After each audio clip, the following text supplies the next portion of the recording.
अच्छे कर्म करने वाले हमेशा परेशान क्यों रहते हैं? तो आइए आज जानते हैं। आपने महसूस किया होगा कि जो लोग अच्छे कर्म करते हैं वो परेशान रहते हैं, वही जो बुरे कर्म करते हैं वो खुशी से रह रहे होते हैं।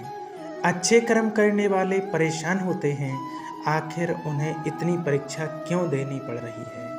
जबकि जो अधर्म की राय में हैं वो खुश हैं और जिंदगी का लुत्फ उठा रहे हैं।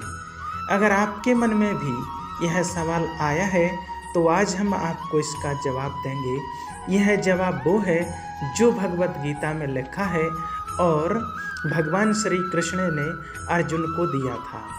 भगवत गीता में वर्णित कथा के अनुसार जब भी अर्जुन के मन में कोई दुविधा होती थी तो वह श्री कृष्ण के पास पहुंच जाते थे। एक बार की बात है, अर्जुन ने भगवान श्री कृष्ण के समीप आकर कहा कि वह दुविधा में है और इसका जवाब वो श्री कृष्ण से चाहते हैं। श्री कृष्ण ने पूछा कि क्या सवाल है? अर्जुन ने कहा, मुझे यह जानना है कि अच्छे लोगों के साथ हमेशा बुरा ही क्यों होता है, वही बुरे लोग खुशहाल दिखते हैं। अर्जुन के मुंह से ऐसी बातें सुनकर श्री कृष्ण ने मुस्कुराए और कहा, मनुष्य जैसा सोचता है और महसूस करता है वैसा कुछ नहीं होता, बल्कि अज्ञानता की वजह से वह सच्चाई नहीं समझ पाता है। अर्जुन उनकी यह बात समझ नहीं पाए। इसके बाद श्री कृष्ण ने कहा, वो जानते हैं श्री कृष्ण ने अर्जुन से क्या कहा। अर्जुन से भगवान श्री कृष्ण बोले, हे पार्थ, मैं तुम्हें एक कथा सुनाता हूँ। उसे सुनकर तुम समझ जाओगे कि हर प्राणी को उसके कर्म के हिसाब से ही फल मिलता है। प्रकृति हर किसी को अपनी राह चुनने का मौका देती है। अब वो मनुष्य की इच्छा पर निर्भर करता है, उसे धर्म की राह चुननी है या अधर्म की। तो फिर श्री कृष्ण कहते हैं कि वो मनुष्य की इच्छा पर निर्भर करता है कि उसे कौन सी राह चुननी है। तो भगवान कहते हैं, यह धर्म की कथा शुरू करते हुए श्री कृष्ण ने कहा, एक नगर में दो पुरुष रहा करते थे। एक पुरुष व्यापारी था जिसके जीवन में धर्म का बहुत महत्व था। वो पूजा पाठ में यकीन रखता था। वो हर रोज मंदिर जाता था और दान धर्म भी करता था और हर रोज भगवान की पूजा करता था। वही दूसरा पुरुष बिल्कुल उसके विपरीत था। वो हर रोज मंदिर तो जाता था लेकिन पूजा करने नहीं, बल्कि मंदिर के बाहर से जूते चप्पल चुराने। उसे दान और धर्म से कोई लेना देना नहीं था।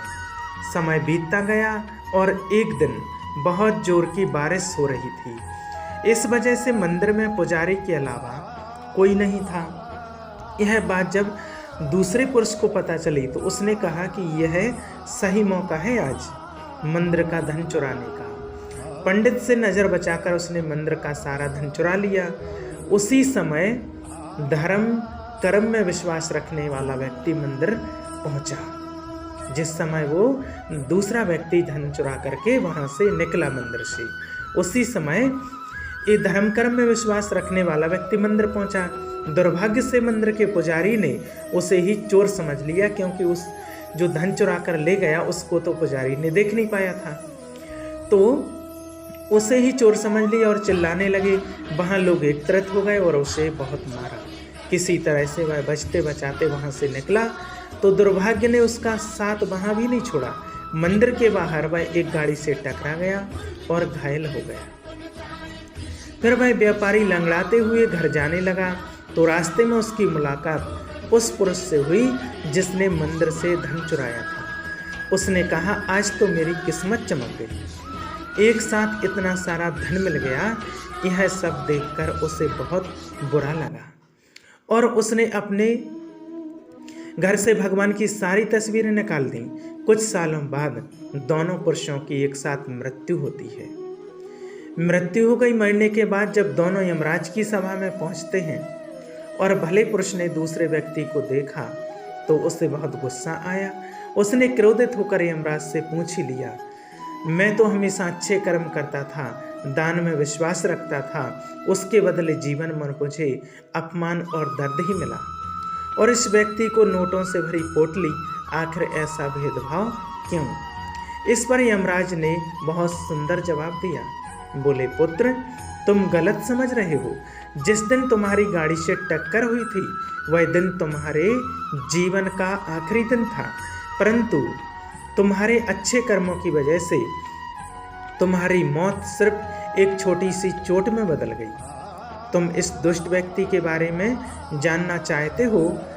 दरअसल इसके भाग्य में राजयोग था, मगर इसके कुकर्म और अधर्म की वजह से वह सिर्फ एक छोटी सी धन की पोटली में बदल गया। कथा सुनाने के बाद श्री कृष्ण अर्जुन से कहते हैं, पार्थ, क्या अब तुम्हें तुम्हारे सवाल का जवाब मिल गया? ऐसा सोचना कि भगवान तुम्हारे कर्मों को नज़रअंदाज कर रहे हैं, यह बिल्कुल भी सत्य नहीं है। भगवान हमें कब, क्या, किस रूप में दे रहा है मनुष्य को समझ में नहीं आता, मगर आप अच्छे कर्म करते रहें तो आपके साथ अच्छा ही होगा, कभी बुरा नहीं होगा। क्योंकि कहा जाता है, भगवान के यहाँ देर है, अंधेर नहीं हो सकता।